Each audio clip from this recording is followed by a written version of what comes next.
Hello everyone, it is officially time to train for my third 5K race ever.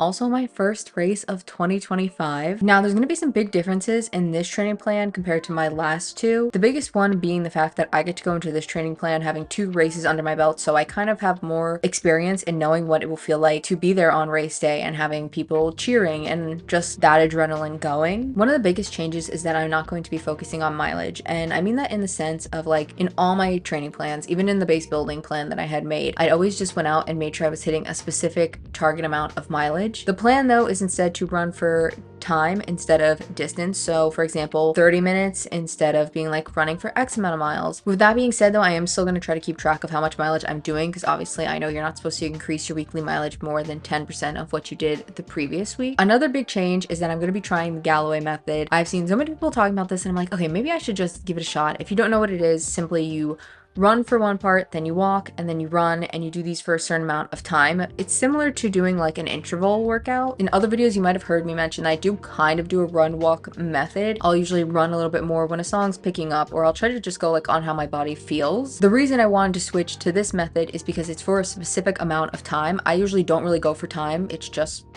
based on a song or how I'm feeling in the moment. And I think because of that, it kind of gives me trouble with pacing. For example, I'll be in mile 1 and I'll feel good. So maybe the run interval is longer and the walk interval is maybe a little bit shorter. And then once we get progressively further in the mileage, now my run is shorter and my walks are longer. And also just in general, like I'm not paying attention. So I'll get distracted and I'll be like, okay, I'm just keep walking. And now I'm walking when I should be running because I feel like I could run, but I'm just not paying full attention. So my hope is that this will also help me with my pacing issue and just having a little bit better control, knowing like, okay, it's just this amount of time and then you're gonna walk and then you'll run again and it's just a little bit amount of time. And I think that will help me mentally and physically. Another big change I'm doing to this plan is the amount of time I'm going to be training for. I'm pretty sure my first plan was roughly 8 weeks, but I do remember missing quite a bit of that training plan. And for my second one, I also really didn't have much of a plan. It might have also been 8 weeks as well. I just remember my training plan being like, run as much as you can because you did miss a decent amount of time running. So for this plan, I'm going to do 12 weeks. I know on average it really is always 8 weeks. The reason I want to go with 12 weeks is so that I could have basically a 4-week buffer in case something happens. I can't remember if it was both or one of the training plans, but I do remember having such a crappy period that I didn't want to do anything. I didn't want to get up. I didn't want to train. There was nothing that was gonna make me get up because I just felt so crappy. So I want to have basically a little bit of a buffer just in case that happens again, or I get hurt or sick, or just in general need like a little deload week from this. Now, most importantly, you might be thinking, so what's the goal here? What time are we shooting for? Now, if you didn't see me in the beginning of the year talking about how I was going to set my goals for races, I will give you a quick little breakdown. Basically, I'm going to shoot for an easy, a medium, and a hard goal. So basically pretty much achievable with some training, and like if we did that, that would be pretty cool and hilarious that we somehow managed to do that. So for our easy goal, I'm going to be shooting to be in the 45-minute range. Now I know I've been saying that forever, but neither of my races that I have done, I have ever had the timestamp actually officially be 45 minutes, typically because the course always has ended up being like an extra like 0.10 longer than it was supposed to be. But still, I would really like that to say that. And since I have done a couple 5Ks on the treadmill now in the 45-minute range and under the 45-minute range, I feel like that is a good one to be as my easy achievable goal. For my medium goal, I'm actually going to do a little bit of a range instead of just like a set goal. I want to be somewhere between 44 minutes and 30 seconds and 44 minutes and 40 seconds. I know it's like a 10-second difference, but I just figured that's what I want to shoot for. I think my current PR 5K is 44 minutes and 43 seconds. So I would like to hopefully PR on this race. I don't know, because obviously that was done on a treadmill and this will be done on a very, very hilly course, but we can dream. And for the hard goal, I was originally gonna be like, let's do 40 minutes, let's go crazy. But like, I figured let's make it something that could be potentially achievable. So we're gonna go for 43 minutes and 30 seconds as our achievable, haha, laugh, funny. Maybe we could hit it, but probably we won't hit it. Now, you might be sitting here going, those times are not impressive, and nor are they fast. And to that I'd say, yeah, I mean, I kind of agree, but to me, they are going to be considered impressive / fast because I've never ran in my life. Literally last year was the first time ever that I even indulged the thought of running. So right now, these are the goals. One day we will get faster and we will be running, hopefully A sub 35K. I mean, let's get crazy and even say like a sub 20. Could we get there? Maybe. No matter what, with any 3 of these times, I will be happy. I actually, well, I'll even simplify it even more. I will just simply be happy to finish this race because just running in general is a huge achievement for me. All right, now we can hop into day 1 of training. Now, if you haven't seen my last few videos, you might not know that for the month of March, I am trying to lock in really hard because I have just been stuck in the 190s for so long. So the goal for March is to get as far away as possible as we can from the 190s. To help with all that, I decided to have a little bit extra more of accountability besides just showing my workouts. I was going to show you guys what I've been eating. I also have been trying to look at my food more as fuel for my runs and just honestly living in general instead of being like food, you know? So for our pre-run fuel today, I had olive oil and garlic pasta. With it, we had some Gardein beef just to get a little protein in there. And then as I got a little bit closer to the run, I had my daily dose of Cheerios and I had some graham crackers. All right, now that we're all fueled up, let's get into the actual run. I felt like the perfect starting time for this was 30 minutes just because it was giving me enough time to get into the run walk intervals to feel very comfortable in them. Also, I knew if I ran like a 15-minute mile that I would probably at least do 2 miles by the time I was done in 30 minutes, which when I had originally made this training plan without going based on time and things like that, 2 miles is what I was shooting for. Now, I did make a really big mistake and I don't know how I got to this mistake, but somewhere, somehow, I decided that I was going to run for 1 minute and walk for 30 seconds. Now that will change in the next run we do, but the 1 minute wasn't actually that bad. I was able to like do the whole entire thing the whole time. I think the issue was that the walking part was just too short. It wasn't enough time for me to fully recover. I will say when I finished the run, I genuinely couldn't believe that I was like in the 13:30s for both of them. I almost PR'd my mile simply by doing this. So I was very impressed and very happy with this run. We ended up doing actually a little over 2 miles. I think I did 2.27. I'll throw my stats and everything up on screen so you can see. And as for our post-run refuel, I ended up having some rice and beans and the Morningstar incognito meat, and obviously you have to cover it always in Valentina's hot sauce. As for my little sweet treat, I decided to have more graham crackers, but this time I dunked them in milk because it's as close to an Oreo as it's gonna get for me right now. For Tuesday's training, we have running and legs. We also had olive oil and garlic pasta today. I originally thought we had more Morningstar chickens, but apparently no, I finished them all last night, so no protein today with this meal. And of course, again, I had to have my daily dose of Cheerios. And then I also had a rice cake with some peanut butter and jelly when it got a little bit closer to going down for my run. So for today's run, we're actually gonna do intervals. And one of the hardest things with me for intervals is actually just coming up with the workout. So I decided to borrow the interval plan that's in the Nike Run Club app. The one that I'm going to do today is the one that's from week 1 in their plan. I will say I like the workout. The issue was figuring out the pacing for me. Now they have a chart that they recommend you to use. The issue is the chart only goes up to 12-minute miles. And obviously I'm a little bit of a slower runner, so I'm not yet there in the 12-minute mile.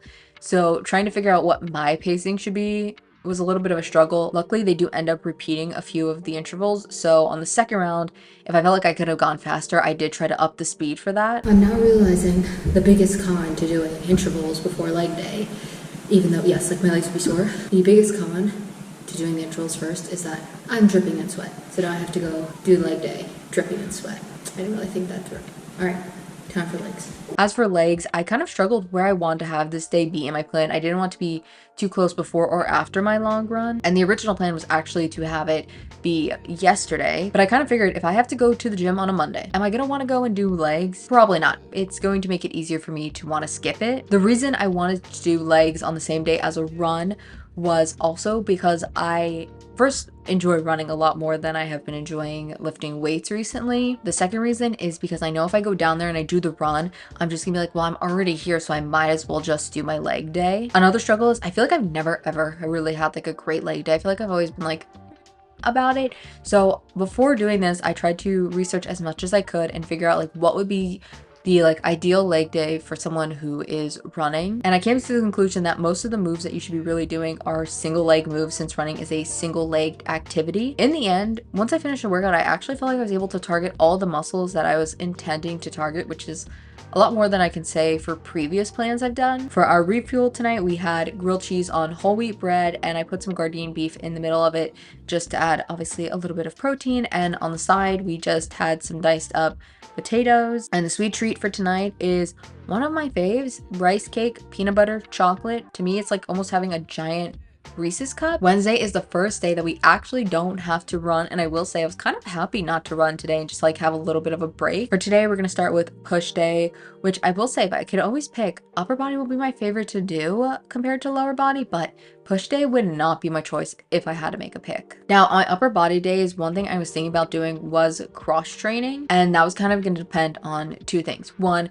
how are my legs feeling that day? Are they like still sore? Okay, we won't do anything. And two, do I still have time to kill because my mom's still finishing her workout? For today though, I figured let me just hop on the elliptical and the bike, just see which method I think would be the best for me. If I had to choose an option, I do think the bike is the best option. Issue is I did pull the handlebars and try to adjust the bike the best I could, but it was still just like a very uncomfortable ride. Like I couldn't really reach the handlebars, and also that seat is just unbearingly painful. Oh my god, I'm looking at bikers totally different because I don't know if you people just have better seats, but like wow, they hurt like hell. As for the elliptical, that was okay too. I just felt like it was engaging my quads a little too much for the fact that I was supposed to be like resting them, and this was just like a little something just to get a little cardio in. As of now, I don't really know what I'm gonna do for cross training. It's also not like my biggest concern. If I don't do it, I don't do it. For dinner tonight though, we made our current obsession, as you may know, tofu cheese pasta, and I had to have another rice cake with peanut butter and chocolate as my sweet treat. For a Thursday pre-run lunch, we had leftover tofu pasta, and then obviously when I get closer, I had my Cheerios, and I had another version of Cheerios, aka Monkey Munch. You might also know it as Puppy Chow, but if you're a John and Kate +8 fan, you would know it as Monkey Munch.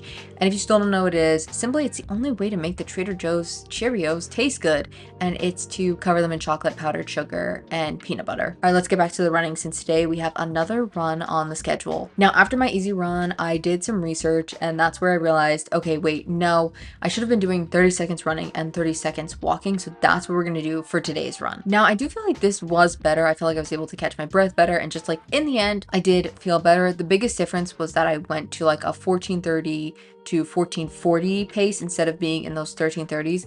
But obviously the big difference is that I was running for a whole minute there and walking only for 30 seconds, and now I've cut down to only running for 30 seconds and walking for 30 seconds. For right now, I think my plan is going to be to stick with the 30-second intervals just because I feel like that is what's best for me. Maybe next week we'll give another try with the 1 minute just to see how I feel, but do 1 minute run, 1 minute walk instead of the 30-second walk. For our post-run refuel, we had what we consider a breakfast for dinner. I had a bagel and diced up some potatoes on the side, and then had a tortilla and filled that up with some meat. And of course, I had to have more Monkey Munch as my sweet treat for tonight because that stuff is addicting. Now for today's lunch, you might actually be shocked to find out it's not a leftover. Somehow we ran out, crazy. But I'm gonna have 2 rice cakes with peanut butter and jelly on them. And then a little bit later, of course, you know, I had to have my daily dose with my Cheerios and my strawberries and my blueberries. And of course, I had to have more Monkey Munch. If you've never had Monkey Munch, you don't know what you're missing out on. The best part about today, though, is I get to do my favorite version of strength training, which is full day. Simply, it's my favorite because I always feel the strongest on this day, and I will say today I was definitely feeling a little bit stronger. I was pulling a little bit heavier weight than I normally do, so that's always exciting. Now, I did decide to skip the cross training today for 2 reasons. Primarily one, because tomorrow I'm going to be doing a baseline run for my 5K time, so I want my legs to feel as good as possible. And for 2, it's pizza night, so I wanted to get upstairs and have my pizza as quick as possible. And obviously the only way to end the night, Monkey Munch. The time has come. We're gonna do my 5K baseline run. First though, obviously we have to fuel up, so we're gonna have a little homemade bagel. Now I will say for my last few 5Ks, I have done them primarily only on the treadmill simply because it has just been way too cold outside to run here. The reason I wanted to have a baseline run was because I wanted to have something to actually have a real comparison to, since I know running outside to prepare to the treadmill is so different, and I was very much reminded of that on this run. Now my original plan for this was to just like go all out, just like give it my all and see how I do, but I decided it would probably be better to actually try the 30-second intervals because that's primarily probably how I'll end up doing the actual race. Now to start, I felt pretty good, and then I started to close in on the mile and I realized, wait, I'm going slower than I have ever gone before. How is this even possible? First mile, 15:42. Oh, time to run. So I figured, okay, I'll try to pick up the pace for the second and third mile, but that's where I started to run into a lot more hills, so it was a lot harder to really get the pace going there. Mile 2, done. Not on target, but it's all right. This is the baseline. Now you might be thinking, why would you go and try to run on a bunch of hills as you're trying to get a baseline run? I question the same thing. First off, there's not a lot of options around me where there's not just rolling hill after rolling hill. But also, since the route is going to be quite hilly, I feel like it's actually the best to have my baseline run be with some hills, considering the race will also have some hills. Oh snap, y'all, I'm on a real runner route here. Someone dropped a Morton gel. Damn. Now, when I finished the 5K, I will say I was pretty disappointed with my time because it was like one of the slowest times I have ever had. And I think what happened was that my pacing got really messed up. I think the reason the pacing got messed off is because since I am so used to running on the treadmill, I know I can just, here, press a button, and now you have to keep running with the speed of the treadmill. So I think when I was out there, I forgot, hey, no, you have to tell yourself to go faster. Like, the treadmill is not going to keep you there to go faster. So because of this, I am going to make one big change to my training plan, but we will discuss that in a minute. For the post-run refuel, I decided to have a tortilla with garden beef, obviously, and I also put some spinach in there. I think for April, my goal is really going to be focusing in on trying to get more vegetables and fruit in there. Obviously, as you may or may not know, my issue with food is really like texture based, and it makes it hard for me to want to eat food. It's not that like I don't like the taste of vegetables, it's more of a texture thing. So I think for April, my goal is to do a little bit of exposure therapy and just kind of try to keep introducing these foods in, and hopefully the taste will just like outweigh the texture.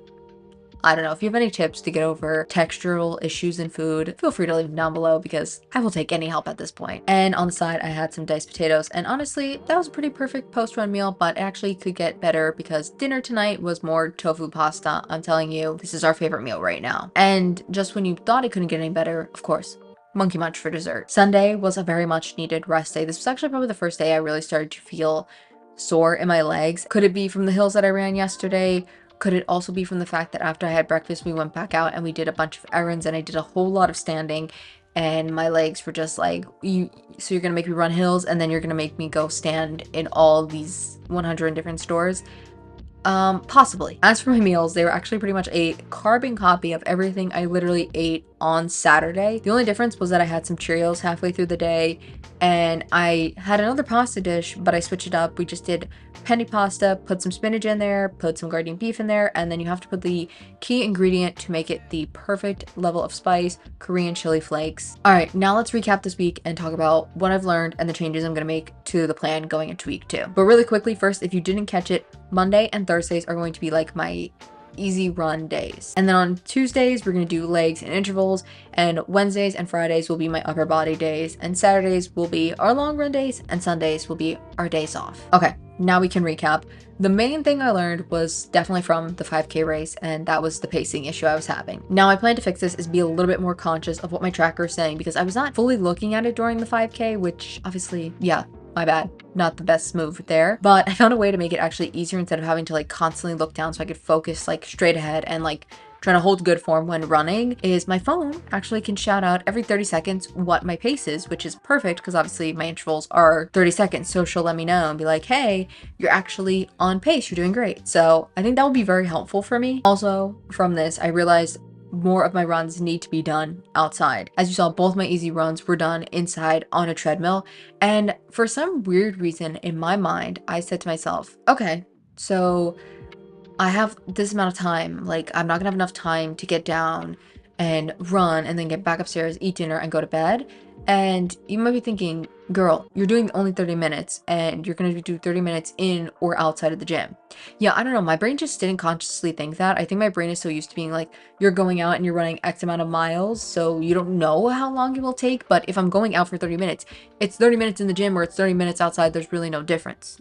Pull it together, girl. So since my brain decided to realize that, I'm like, yeah, no, I should be going outside to do this because obviously outside is significantly more harder than doing it on the treadmill. Treadmill is hard in the sense that like you're just staring straight ahead at a blank wall pretty much half the time, where at least outside, it's nice outside.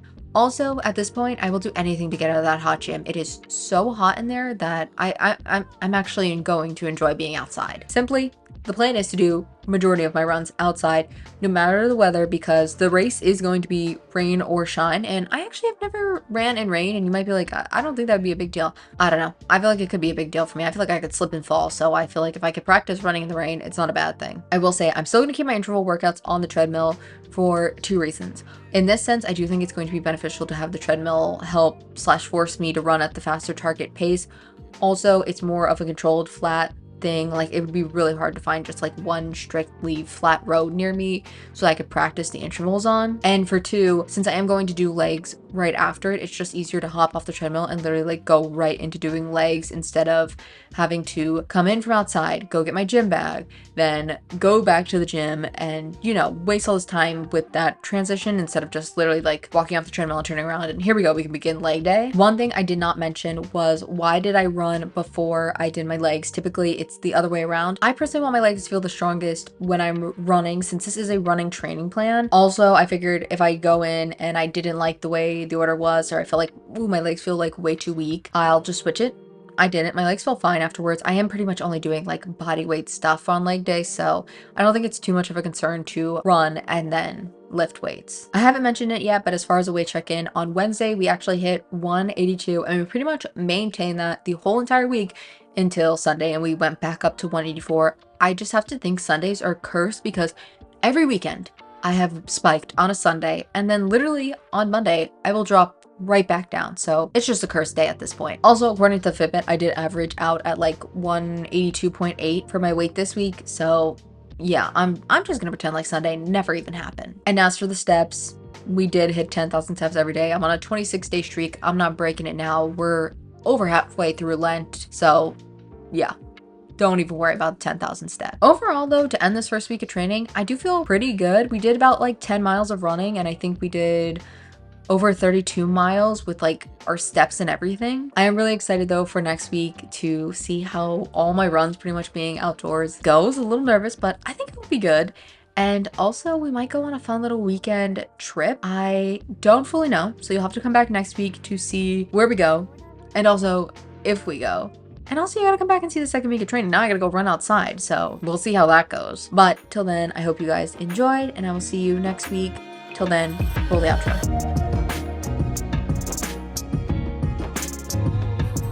Oh no, that's, yeah, yep, clown shoes.